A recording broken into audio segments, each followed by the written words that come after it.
Hi everyone. In this video we're going to be looking at how to checkmate with two bishops. There's one of the elemental checkmates, and we want to reach a position like this one where we have these diagonals covered. The king covers the other diagonal here. And of course, one of the bishops has to be hitting the opponent's king.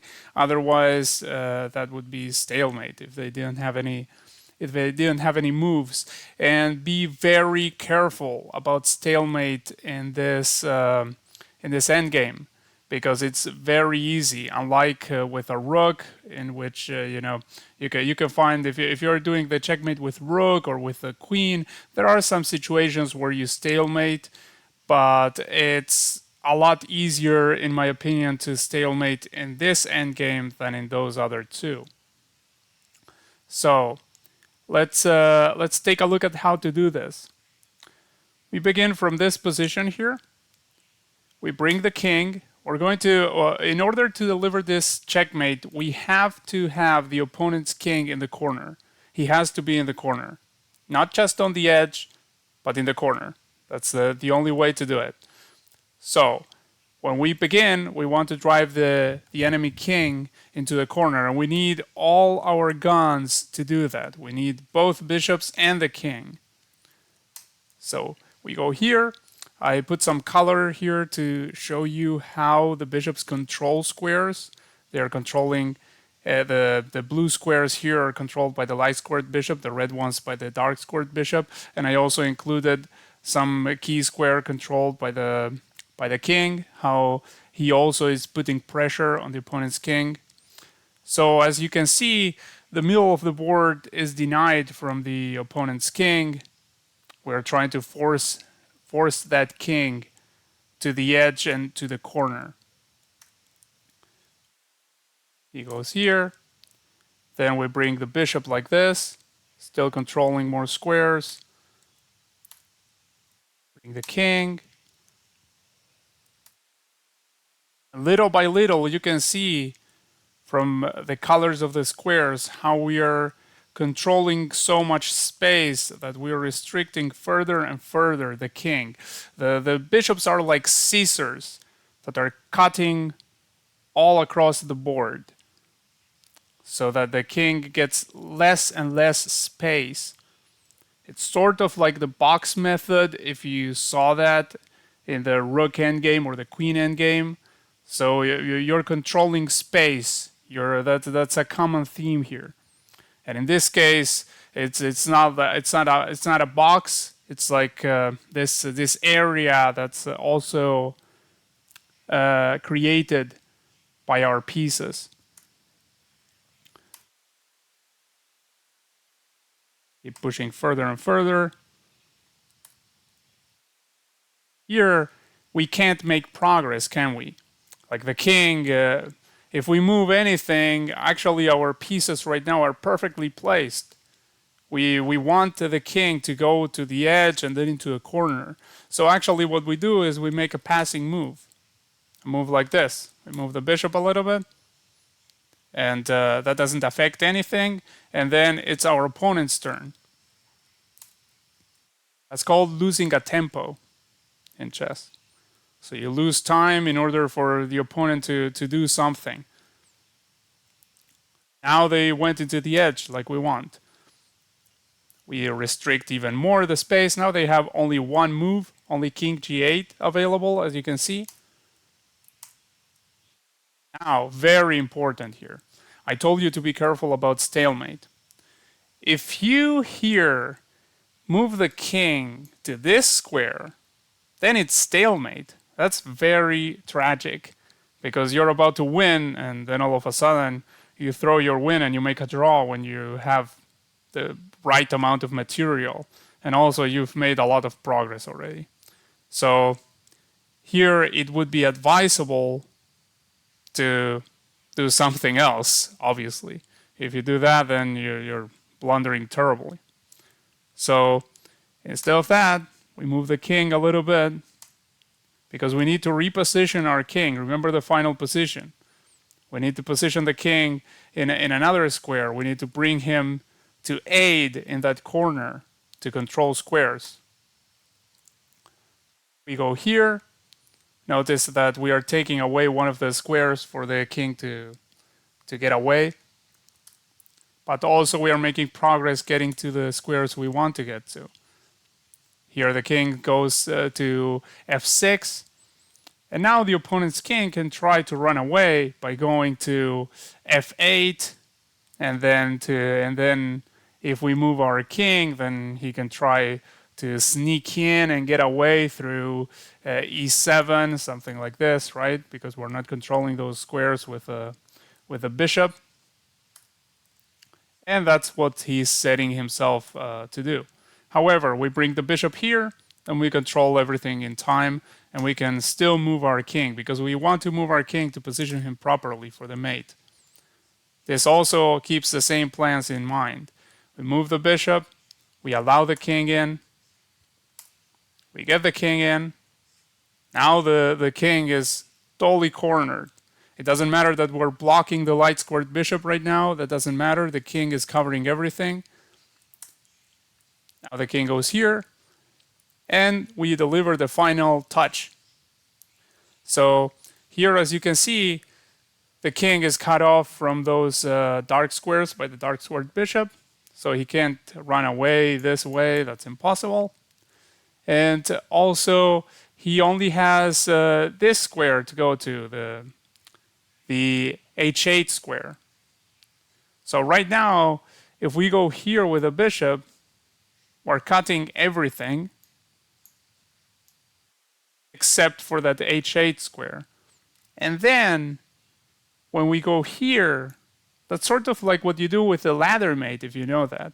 Like you put one of the rooks on one of the ranks, and then you put the other on the other one, and you keep doing these steps where the king gets cut off. Well, here it's the same. The king is cut off, and then you can bring the other bishop here, and that will be mate. When the king is on h8, then this right here will be mate, because the light squared bishop will be controlling this other part. So there you go, with a check and mate. Now, sometimes you will need to lose a tempo also when about to give mate. Hopefully we will see that in the examples that I'm going to show you. I'm going to show you examples of me trying to do this to the computer. So here, this is the sort of challenge of chess.com to do this. So let's go here, we give this check. Then we go here, and you notice that if we go here, it's mate, because the king is covering everything here, and we have the bishop perfectly placed over here. Notice that in this position, if it were black's turn, then this would be stalemate. This is one of the ways in which you can stalemate. You have the king controlling here, and you have the bishop here. Now, since it's our turn, then that's not a problem. That's what we want. So we give a checkmate like that. Here, the king is covering everything over here. The bishop is covering here. So again, we bring this bishop over here. We give this check. They have to be here. They have to go here. And then we deliver mate like this. Notice how we do it. Like this bishop, when we give this check, this bishop is still controlling this, so the king has to go there. And then we move the bishop over here and we do this. And they can't go back here because there's the light squared bishop. So that's what I mean by it being similar to a ladder mate, if you're familiar with that. If you're not familiar with a ladder mate, then that's okay. And here we get a position where we actually have to do some work. This is one way in which you can always push the king to the edge, is by bringing your bishop like this in front of your king and in front of the opponent's king. Like the kings are in opposition, are staring at each other. And you bring your bishop right in front of your king and in front of the opponent's king. And so you force them back because you're controlling everything here, and you're controlling here with your king. And so they have to go back. They have to go to one of these squares. So keep that in mind. That's something to keep in mind to make progress in this endgame. Here, if I go this way, for instance, I think that's a good move because we cut the king from here, so they have to go over there, and we make progress taking the king into a corner. So we go there. Then potentially we could go here with the king and then here. That would position our king perfectly for the checkmate. I believe we can do that. If we go here right now, then we're covering this square, and we're also controlling these other squares with the bishop. So the king will go over here. And that's not a problem because when we move our king again, then we will be controlling this square as well and this. So the king will not get sorry any further in that direction.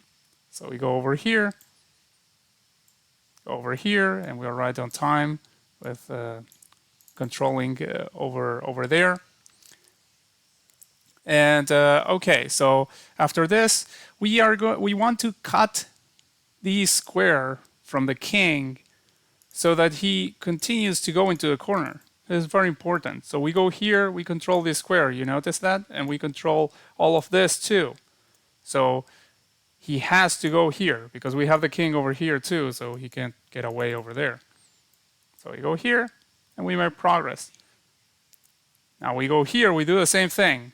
Again, we want to take away this square so that the king has to go into a corner. That's how you get the king into a corner. You control everything like this. Then he goes into a corner. Now, very important not to stalemate. This is what I was talking to you about that when I said that you might have to make a passing move, you have to lose a tempo sometimes. Well, this is one of those times. Here, if I play this, I say, haha, I'm cutting everything. You have no space. Yeah, but you're stalemating. Now they can't go anywhere. And you're not giving a check. So actually, we need to make a passing move. We need to make a passing move with any of these bishops would do. I mean, we can move the bishop here, we can move the bishop here, we can move the bishop here. Of course, keep controlling the squares you want to be controlling, right? So we go over here, for instance, then he goes there, and now we can do this. We can give a check. He can't go here because we are covering that. So he has to go here because we're covering all of this with the king. And then we're going to deliver the mate like this. The bishop will be controlling here, and again, this sort of ladder, so to say. Now, here we get a slightly more uncomfortable position to begin with. I mean, we have less space control, but we make the progress in the same way, sort of.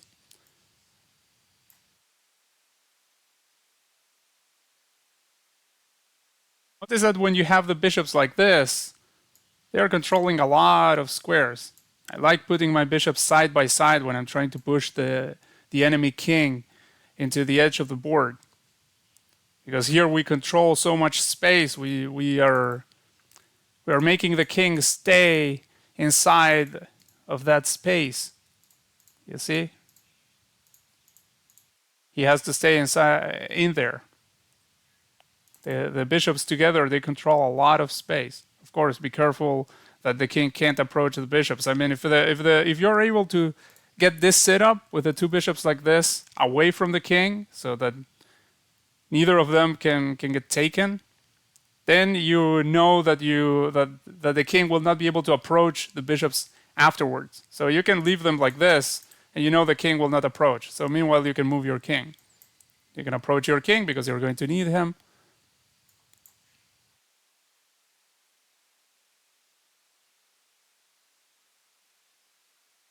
And let's see, we bring the king, let's bring the king over here. Bring him over there. Again, he can't approach the two bishops. The two bishops combined, they don't let the king get closer. Now here, we should probably bring the king over there. Bring the king here too. Now we're cutting everything over there, so he's not getting very far away. We can go here, position our king properly. Now let's make a passing move probably. Actually, I probably messed it up a little bit, but it doesn't matter. I mean, you still get to checkmate even if you mess it up. Going to go back here. Then after that, I'm going to go here. Like I told you, when you do this, you force the king back. Now we can go here. Yeah, if we go here with the king has to go either this way or this way. If he goes this way, then we're going to make something like this. Of course, not give this, not go over here right away because then we will get taken and we will stalemate. So we go like this, for instance, make a passing move. Then the king moves over here. Then we cut this and we deliver mate in the way that I already showed you. So I go here, passing move. Here we control. Then we take away some more squares, so he has to go into the corner. Now that he goes into the corner, again, you don't want to stalemate. This would be stalemate. So instead of that, you make a passing move. Let's say you move over here, for instance. And after that, check and mate. Here, we're about to lose the bishop, but we're able to move the king here. And then we can either move the king closer or we can bring the bishop. You'll notice that the bishops really control a lot of space, so you will not have much trouble getting the king to the edge of the board. You can even mess it up like I messed it up, and there's no real harm done. So let's say we go here, for instance. We're controlling over there. Let's go over here. And let's see. How do we make the best progress here? Probably by going here and making the king go over there. Let's do that. King goes here. King go here. There. He went into a corner. He could have gone here too, but it would have been the same. We would have given this check. So the king here is hoping for a stalemate. I mean, black here is hoping for a stalemate. If we go over here, for instance, it may look like, and then, well, actually over here, yeah, that's good. That's good. That's right now what we're going to do, actually, because he still has this move. Yeah, actually, in this case, they didn't get to play for a stalemate even. But I mean, usually when they are getting into a corner, what they are going to try to play for is they are going to play for a stalemate. They are going to try to get you to make the wrong moves. If you shoot yourself on the foot, then you're stalemating. But I mean, that's the only way you're going to draw this. Is if you're not careful when you're approaching the edge of the corner. When you're not on the edge of the corner, then you're not stalemating. But when you get the enemy king to the edge or to the corner, you can stalemate. So be careful about that. Always leave some space. Remember those tempo moves, those moves to pass the turn and make it the opponent's turn in basically the same position for all that matters. So with the bishops, that's really very, very easy. I mean, you just move them in the same diagonal. Just keep in mind that they control the space that you want them to control. And yeah, that's all there is to mating with the two bishops. I hope this was helpful, and let me know in the comments below if you have any doubts, or if you want anything, any other video that I can make that will specify some situation better, or maybe there's some position that you say, oh, why do you play this move here, or something like that. Well, then I can explain to you. Obviously, when I play this, I didn't play perfectly. So the first example I showed you, the more textbook example, so to say, that one was played, I believe, in a perfect way. I mean, I checked that one with the engine, so that one was the most instructional probably. But I also wanted to show you how I apply this in practice, so that you can see when when you're perhaps not as sharp in finding the best possible move, you're just making moves and saying, well, this makes progress in a way, and maybe you mess it up a little bit. That's what happens usually. I mean, at least with us beginners, it will happen usually. And well, I wanted to show you how you deal with that. So how do you do it in practice when you're playing and you're not like finding maybe the perfect moves, but you still follow this technique and you reach the position that you want to reach. You give the checkmate, and that's what matters. So, all right, I hope you enjoyed the video, and I'll see you in the next one. Have a good day. Bye.